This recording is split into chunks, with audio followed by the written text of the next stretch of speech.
Welcome to strong dictation 5 second बाद शुरू होगा। Ready start. छल कपट, लालच और जोर ज़बरदस्ती से होने वाले मतांतरण को रोकने के लिए कानून बनाने की मांग करने वाली याचिका पर उच्चतम न्यायालय का निर्णय कुछ भी हो, इस सच से कोई भी मुंह नहीं मोड़ सकता कि देश में कुछ समूह और संगठन यह काम बिना किसी रोक टोक करने में लगे हुए हैं।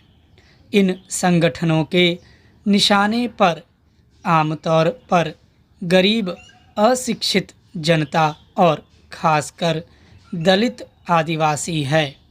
मतांतरण में लिप्त संगठनों ने पहले पूर्वोत्तर राज्यों को अपने निशाने पर लिया और फिर झारखंड, छत्तीसगढ़, ओडिशा सरीखे आदिवासी बहुल राज्यों को।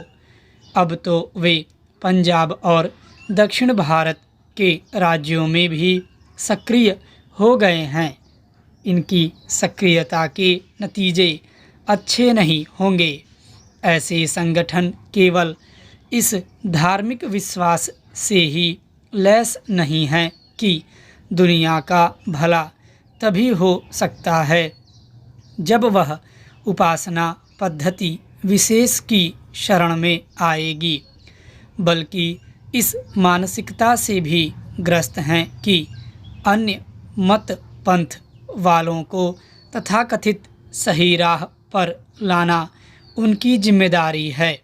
इसी सनक के चलते कुछ समय पहले एक अमेरिकी ईसाई मिशनरी आधुनिक सभ्यता से पूरी तरह कटे हुए अंडमान निकोबार के आदिवासियों को ईसाईयत का पाठ पढ़ाने पहुंच गया था। इस घटना ने पूरी दुनिया का ध्यान आकर्षित किया था, लेकिन कोई नहीं जानता कि ऐसे लोगों पर लगाम लगाने के ठोस उपाय क्यों नहीं किए गए। कम से कम अब तो कुछ किया जाना चाहिए। इसमें संदेह नहीं कि मतांतरण में लिप्त संगठनों से सबसे अधिक त्रस्त हिंदू समाज है, क्योंकि वह न तो मतांतरण पर यकीन रखता है और न ही ऐसी किसी धारणा से ग्रस्त है कि अन्य उपासना पद्धतियों के अनुयायी गलत राह पर हैं।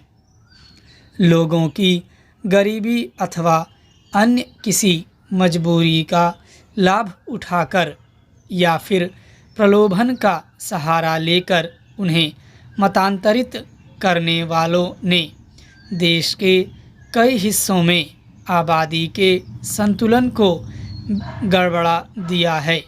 इससे कई समस्याएं पनप रही हैं। आखिर क्या कारण है कि आम तौर पर गरीब लोग ही मतांतरण कर रहे हैं?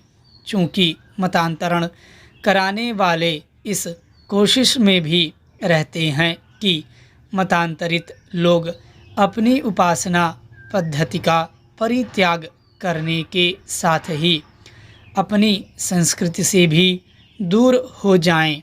इसलिए समस्याएं अधिक गंभीर रूप ले रही हैं। पिछले कुछ समय से दलितों और आदिवासियों को गैर हिंदू बताने का जो अभियान छिड़ा है, उसके पीछे भी मतांतरण में लिप्त संगठनों की सोची समझी साजिश ही नज़र आती है। उच्चतम न्यायालय के साथ साथ केंद्र और राज्य सरकारों को भी छल कपट से होने वाले मतांतरण पर रोक लगाने के लिए सक्रिय होना होगा, क्योंकि ऐसे मतांतरण देश के मूल चरित्र को बदलने की मंशा से भी हो रहे हैं। भारत की अफ़गान नीति में पिछले कुछ समय में काफ़ी बदलाव आ गए हैं। खासकर तालिबान के बारे में हमारा रवैया अब कुछ लचीला प्रतीत हो रहा है। ताजिकिस्तान में 9वें एशिया सम्मेलन के दौरान विदेश मंत्री एस जयशंकर ने कहा कि अफ़गानिस्तान सरकार और तालिबान के बीच शांति वार्ता का भारत समर्थन करता है। इस बयान का खास महत्व इसलिए है कि 1990 से ही भारत तालिबान के साथ किसी तरह की डील के खिलाफ रहा है। धीरे धीरे सख्ती में कमी तब महसूस की गई जब अमेरिका और रूस की पहल पर होने वाली वार्ताओं के संदर्भ में भारत ने लचीला रुख दिखाया। विदेश मंत्री का ताज़ा बयान ऐसे समय आया है जबकि अमेरिकी राष्ट्रपति जो बाइडन ने नया प्रस्ताव पेश किया है। यह प्रस्ताव 2 हिस्सों में है। पहला, परस्पर विरोधी पार्टियों को शामिल करते हुए यूनिटी ट्रांजिशन गवर्नमेंट बनाना और दूसरा, भारत, पाकिस्तान, चीन, ईरान, रूस और अमेरिका के राजदूतों की बहुपक्षीय कॉन्फ्रेंस आयोजित करना। भारत ने अमेरिका के प्रस्ताव का समर्थन करके अपने पुराने रुख में बदलाव का संकेत दिया था। अब तालिबान से बातचीत का समर्थन करने से साफ है कि हमारी अफ़गान नीति लचीली हुई है। Para change. तालिबान के संदर्भ में भारत का लचीला होना दरअसल समय की नज़ाकत है। एक तरह से यह ठीक भी है। दुनिया की ताकतों के लगातार प्रयास के बावजूद अफ़गानिस्तान के एक बड़े हिस्से में इसका वजूद अब भी मजबूती से कायम है।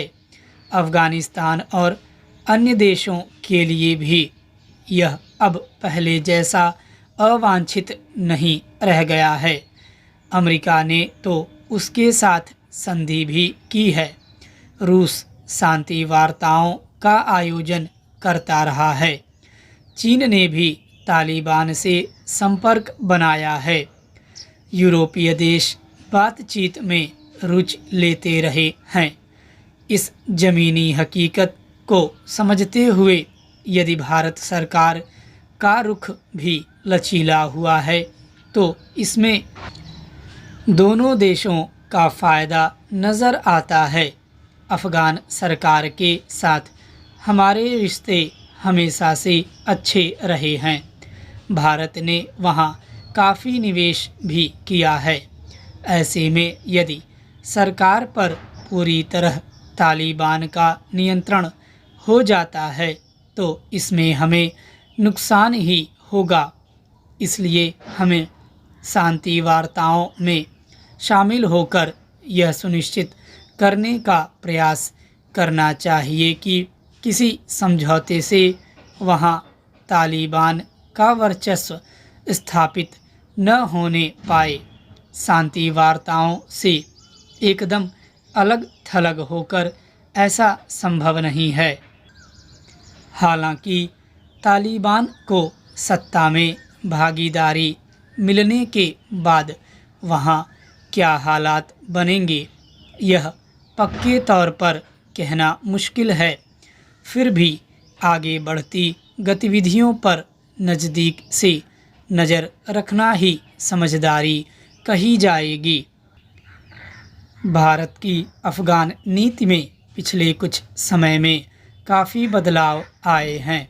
खासकर तालिबान के बारे में हमारा रवैया अब कुछ लचीला प्रतीत हो रहा है।